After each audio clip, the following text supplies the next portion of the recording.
सचिव मोहम्मद साहिद जी जुड़ चुके हैं। सर, आपने जो है महाराष्ट्र में तो विधानसभा का चुनाव लड़ा ही है, लेकिन अब की हमने सुना है कि आप दिल्ली में भी चुनाव लड़ने जा रहे हैं विधानसभा का। जी। आपके समक्ष जो है मौजूदा पार्टी जो है आम आदमी पार्टी, आप देख ही रहे हैं कितनी सारी योजनाएं लेकर के वो पहले भी आई थी और अभी भी जो है योजनाएं वो दे रही है।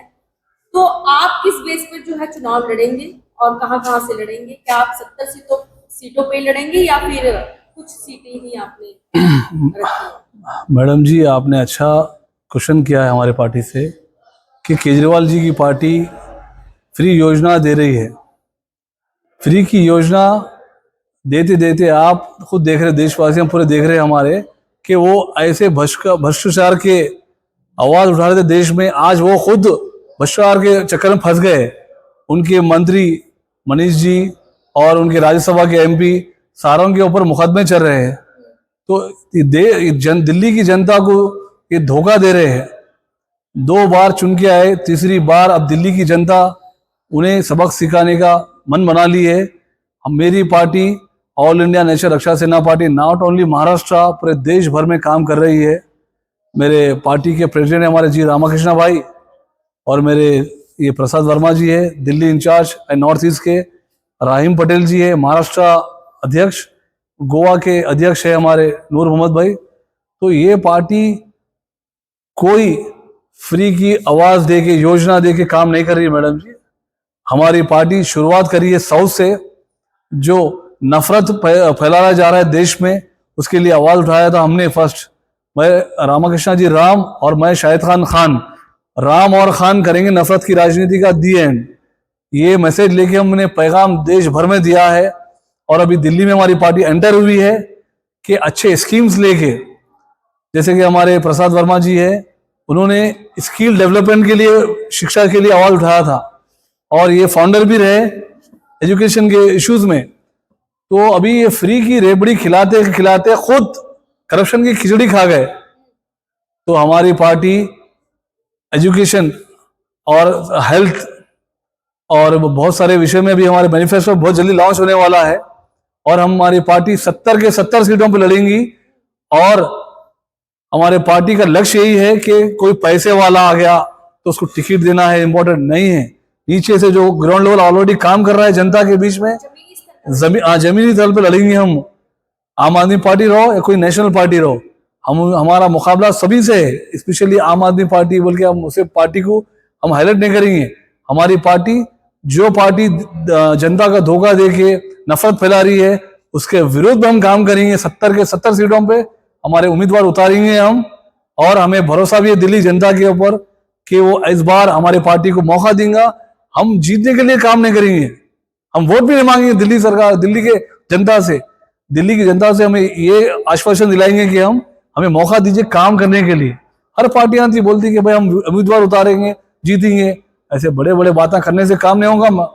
पहले पब्लिक में जाके काम करना पड़ेगा, उनके दुख सुख में साथ देना पड़ेगा। अरे भाई साहब, 10 साल आपको दिल्ली की जनता ने मौका दिया आपको, आप उनका ही पैसा लेके फ्री फ्री फ्री, क्या आप घर से लाके दे रहे हो फ्री चीज? आज दिल्ली की जो एयर पोल्यूशन है पूरे वर्ल्ड में सबसे बदतर हो गई है। छोटे मासूम बच्चे बीमार मर रहे हैं और केजरीवाल इलेक्शन में बिजी है। सभी पार्टियां ऐसी बोलती हैं और जब सत्ता में आ जाती हैं तो वो तो वीआईपी हो जाती है, लेकिन जो आम जनता है वो वही की वही रह जाती है। बिल्कुल, आपके साथ भी तो ऐसा नहीं होगा अगर आप किसी विधानसभा से जीत जाते हैं। हाँ जी, मैं तो अब बता दिया हूं मैडम जी, हमें जीतने के लिए काम नहीं करना है। हम काम करेंगे दिल्ली के जनता के लिए, उनके सुख के लिए। हर चीज में हम लड़ेंगे, उनकी आवाज बन के उभरेंगे।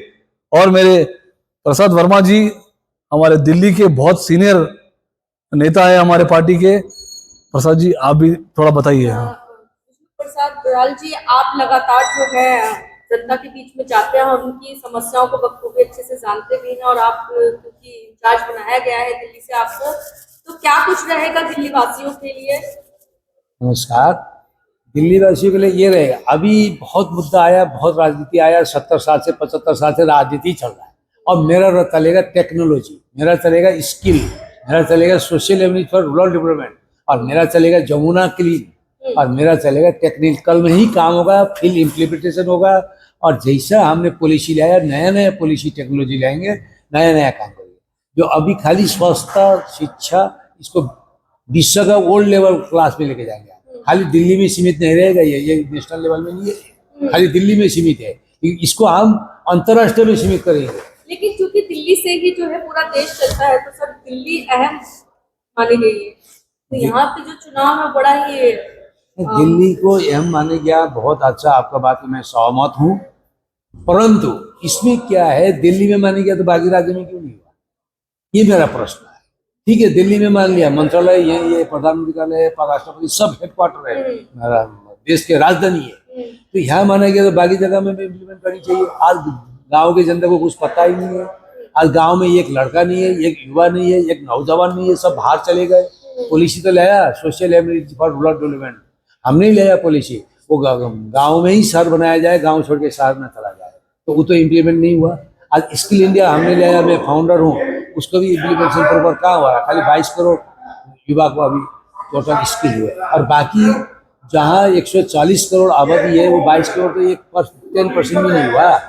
तो इसीलिए इसमें काम करने की आवश्यकता है, फील्ड इम्प्लीमेंटेशन की आवश्यकता है, बोलने की आवश्यकता नहीं है, काम की आवश्यकता है। और दूसरा आप देख लीजिए, आज राशन पानी तो गरीब को राशन पानी किया जाए, राशन पानी फूड मिनिस्ट्री का जो एक कोटा होता है, वो कोटा सब्सिडी आता है, सब्सिडी का ले रहे हैं बेचारा, वो कौन सा है राशन पानी इनको खरीदना है। और धनी के बच्चे पढ़ रहे हैं 5 स्टार में, और वो संविधान में तो कहीं नहीं लिखा है धनी का बच्चा 5 स्टार में पढ़ेगा, तो धनी कहाँ से बने, सभी गरीब थे यहाँ, धनी कहाँ से बने, जनता का पैसा से धनी बने, तो जनता का पैसा से धनी बने तो जनता का सारे जनता का बच्चे को भी एजुकेशन दो, फर्स्ट क्लास एजुकेशन दो, अच्छा स्कूल में एजुकेशन दो, उनको भी वर्ल्ड क्लास में टॉपने दो, कॉम्पिटिट करने दो, उनको भी आने दो आगे, वो भी जाके तरक्की कर ले, वो भी जाके बोलेगा मैं मेरा बेटा ऐसा था ऐसा हो गया। तो इस तरीके का एक टेक्नोलॉजी इम्प्लीमेंटेशन और भाईचारा सबसे बड़ा मुद्दा है। जब आप आपस में नहीं मिलोगे, पड़ोसी में भाईचारा नहीं रहेगा, तो आप आपस में मनमुटाव रहेगा, तो उस शांति का माहौल नहीं बनेगा, कभी भी भय का माहौल रहता है। तो उसको भी एक भाईचारा का माहौल बनाना आवश्यकता है, और स्किल को डेवलप करके एक घर में एक स्किल बनाना आवश्यकता है। सब बच्चे को इक्वल एजुकेशन मिलना आवश्यकता है, और सबको बीपीएल फैमिली को राशन का सब्सिडी मिलना बहुत आवश्यकता है और जरूरी है। महत्व जो है, महत्वपूर्ण मुद्दा जो है दिल्ली का सबसे ज्यादा है प्रदूषण से। प्रदूषण जो दिन जमुना क्लीनिंग होगा, प्रदूषण ऐसे खत्म हो जाएगा, ये क्यों नहीं समझ रहे लोग। जो आपका भ्यापम बोलता है, बारिश क्यों होता है, बारिश क्यों होता है, cloud about the clouds of Meghalaya होता है, जहाँ से जो बाफ उड़ जाता है नदियों से, वो ऊपर जाके क्लाउड बन जाता है, बादल बन जाता है, बादल बनने से क्या होता है, बारिश हो जाता है, वो ठुक जाता है किसी की जगह। इसीलिए ये जो जमुना अगर ये हो जाए, वेपर बंद हो जाए, तो पोल्यूशन खत्म हो जाएगा। ये नहीं है, इसके लिए क्यों काम नहीं कर रहा है सरकार, ये मेरा प्रश्न है, टेक्नोलॉजी प्रश्न है, टेक्नोलॉजी से प्रश्न है। हम आम आदमी जैसा नहीं बात करेंगे, हम टेक्नोलॉजी बात करेंगे, टेक्नोलॉजी बात करेंगे। आजकल तो आपने देखा ही होगा, फ्री में जो है अब पुजारी है उनको दिया जा रहा है, पुजारी जो है उनको 18,000 रुपए दिल्ली सरकार देगी, और अब आज से ही उन्होंने नॉमिनेशन जो है करना स्टार्ट कर दिया है। तो क्या इस मुद्दे को आपकी कृष्णा जी बोलेंगे, ये मैं बताता हूँ। कृष्णा जी बोलेंगे। आपका नाम सर? मेरा नाम रामकृष्ण है, प्रेसिडेंट ऑल इंडिया नेशनल जनता पार्टी। मैं आपको बता रहा हूँ, पूर्व टाइम में यज्ञ याग प्रेयर और नमाज होते थे बारिश के लिए। आपको एक चीज बोल रहा हूँ, भोपाल में जब गैस एक्सीडेंट हुआ है, कई लोग मर गए, एक जगह होम हो रहा है, घर में कुछ नहीं हुआ। मैं क्या बता रहा हूँ, ये 4 चीज है जो पोल्यूशन को घटा सकते हैं। वो 18,000 में होने का काम नहीं है। जो वेद पंडित है, सिर्फ द्रव के लिए, घी के लिए, इसके लिए होना है 30,000 रुपये। आप 18,000 की बात कर रहे हैं, 18,000 में क्या होंगे? वो घर चलाएगा या होम का कार्यक्रम करेगा? नहीं सर, पुजारियों को दिन अरे नहीं, पुजारी की बात कर मैं वही बता रहा हूँ, वहाँ पुजारियों को किसके लिए मिल रहा है? 2100 को महिलाओं नहीं, किसको मिल रहा है 2100? देखिए, ये बांटने की बात अपन करेंगे। 18,000 रुपये में क्या वो घर चलाएगा? ये दिल्ली में इसको बाड़ी में रेंट मिलेगा, रेंट में इसको घर मिलेगा?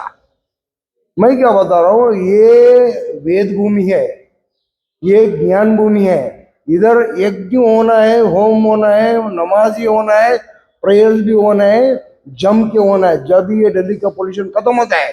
ऐसे ही ये यमुना का जो हो रहा है, हर एक लीडर बताता है मैं इसको साफ करता हूँ, वो नहीं होता। ऐसा साबरमती का कैसे हुआ उधर गुजरात में, वैसे इधर कहीं को नहीं हो रहा है। हर एक जगह आप ओल्ड दिल्ली जाइए, नाला ऊपर है, मच्छरामपुर है, उन्हें इसकी जिम्मेदारी सब बात देते। हम आपको एक ही बता रहे हैं, ये ग्राउंड लेवल में जो लीडर है, जिनके पास पैसे लीडरशिप क्वालिटी है, उनको मौका नहीं दिया जा रहा। हमारा पार्टी है NRS, हम खुला बोलते हैं, ऐसे नहीं है, कोई बात नहीं, आप आ जाइए हमारे पास, लीडर हम बताएंगे, हमारा अब्दुल रहीम जी है, हम बताएंगे। कांटेक्ट ये 18 भाई क्या बोल रहा हूँ, ये जो भी है हमारे को लीडर चाहिए, बगैर पैसे एक जो जमीन जो जुड़ सकता है पब्लिक में और इनका प्रॉब्लम सॉल्व कर सकता है। ऊपर लोगों को कुछ नहीं चाहिए, तो सरकार से भी काम नहीं पड़ेगा, चाहिए फोन में काम कर देंगे हम। हमारा बाकी का हमारा अब्दुल रहीम जी बात है। मैं आपसे एक क्वेश्चन पूछना चाहूंगी कि सर, जिस तरीके से दिल्ली सरकार जब सत्ता में आई थी तो उन्होंने कहा था कि हम कोई भी सरकारी जो उनकी फैसिलिटीज होती है उनको नहीं लेंगे। क्या आपकी पार्टी सत्ता में आ जाती है तो क्या वो भी यही वादा करेगी और उनकी फैसिलिटीज ले लेगी, जैसे आपने देखा होगा शीश महल? मैडम, मैं मैनिफेस्टो के बारे में तो बोलना नहीं चाहूँगा, क्योंकि मेरे वरिष्ठ अभी जो आपने पूछा वो सब बताया है। मुझे जिम्मेदारी कोऑर्डिनेशन की दी हुई है, दिल्ली कोऑर्डिनेशन में एज ए दिल्ली कोऑर्डिनेशन काम कर रहा हूँ, और कोऑर्डिनेशन के हिसाब से मैं सभी दिल्ली की जनता से निवेदन कोऑर्डिनेशन के हिसाब से मैं सभी दिल्ली की जनता से मैं निवेदन करना चाहूँगा कि मेरी पार्टी से जुड़िए आप, मेरी पार्टी से। और मेरा दूसरा नंबर है 9987425444।